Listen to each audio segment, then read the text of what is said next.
Hey, what's going on, y'all? Thank you for tuning into the channel. As promised, let's get into Thursday's game. The score was 31-10. Buffalo seemed to be in control of the entire game.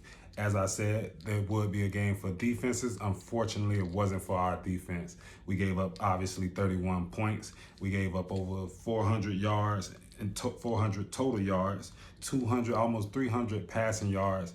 And that was with Jalen Ramsey giving up over 100 yards and 2 touchdowns. Troy Hill looked real good on defense. He actually forced 2 of our 4 turnovers that we had.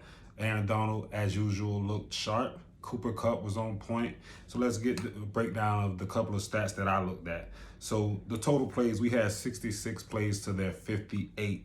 They had a total of 23 first downs. We had a total of 19. So it seemed like a game that we were pretty much within distance, obviously going into the half 10-10, and they came out with a barrage in the second half, really caught us off guard. I feel like they caught us with that Super Bowl hangover. We came out flat, didn't seem ready to play, which was something that Sean McVay alluded to after the game with his press conference. And it was a bad game, but it's a long season. You get into those games where you get blowouts. This is a tough team. Buffalo has been a great team for a long time, and they obviously came out to make a statement this year going against the defending champions and, just making it happen. Yeah, so on the defensive side of the ball, aside from Jalen Ramsey, I feel like we couldn't get much pressure on Josh Allen, actually. Getting to him, not a lot of hurries. We forced 2 fumbles, but for the most part, it seemed like a pretty easy night. He had all the time in the world to throw the ball. He actually rushed for a touchdown. So a couple of things to clean up defensively. I wanted to see how Bobby Wagner fit into the system, if he made those plays, if he made those calls. He was the guy he was in Seattle, if he was that for us on the field. Obviously, like I said, it's the week 1 of a long season. And it just wasn't there for us tonight. So you have a short memory and you look ahead to the next game, which is what I think they'll do. Going into a weaker opponent, I expect them to capitalize and really make the best of this opportunity and build some momentum going into the following week's game. Now let's get into the offensive side of things. 4 turnovers that the Buffalo Bills gave up compared to our 3, but we just weren't able to capitalize on what it was that we were able to do. Josh Allen completed 26 of 31 passes, and Matthew Stafford, dealing with the injury that he has, completed 29 of 41 passes with a total of 240 yards, but that was 3 interceptions. Darrell Henderson gave us 13 carries, 47 yards. Brandon Power, our next leading rusher, obviously with 1 carry for 3 yards, and the production from Cam Akers on 3 carries for 0 yards. He really has to maximize those carries, those touches, and just be productive.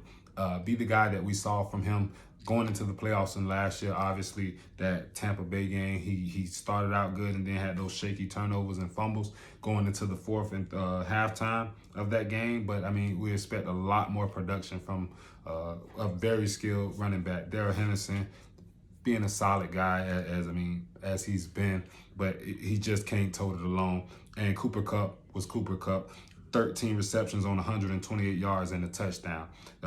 Tyler Higbee got 5 receptions on 39 yards, no touchdowns. Allen Robinson was the question mark for me. Who was going to be that guy who stepped up in OBJ's absence? And it wasn't Allen Robinson. He only had 2 targets, I believe, but he only had 1 reception on 12 yards. And you just can't get that kind of production from him and expect to offensively have everything rolling. Matthew Stafford has got to be better. The offensive line has got to be better in protecting Matthew Stafford. We didn't get much protection all night long. Obviously, the Buffalo Bills are solid on every phase of defense, especially up front. They got Von Miller, who was, obviously leaving our team, but going over to Buffalo, who was already a top team. I believe they finished number 1 in the league last year in defense, but it was already a top team. And adding a guy like Von Miller, which we saw last year, only improves that defense. So, it was a lot of hurrying, a lot of forced plays, a lot of miscommunication. The balls were not as solid as I would have liked to see from Matthew Stafford. Maybe he's dealing with that elbow injury that they spoke about early in the year that he was told was not a big problem. but we'll see how they look going into next week's game. So let's look ahead to next week's game against the Atlanta Falcons. All right, so looking ahead to the Atlanta Falcons game, obviously one of the worst teams in the league last year, not playing with their star wide receiver in Calvin Ridley. They no longer have Matt Ryan. Marcus Mariota should be the starting quarterback. I feel like this game is a great opportunity for us to work on a couple of bad habits that we showed in the Bills game week 1 and just get some momentum going into the following the next week's game, where we are down the stretch. We have some tough opponents, obviously the Dallas Cowboys, along with the 49ers, who are always a tough, tall task to beat. And I mean, this game should be no more than a blowout. I expect them to come out with a sense of urgency, with a sense of pride, and this will be real telling of how a champion responds, just to get a little things off our back and a couple of bad taste in our mouth about how we performed in that game against the Bills. But I mean, not much to dissect or dive into in that regard against the Atlanta Falcons. Should be more like a practice play. I expect us to come out and do our thing. So in the comments below, let me know what you thought about the week 1 game, how you feel going into week 2, and like always, please like, share, and subscribe if you already haven't. Thank y'all for tuning in.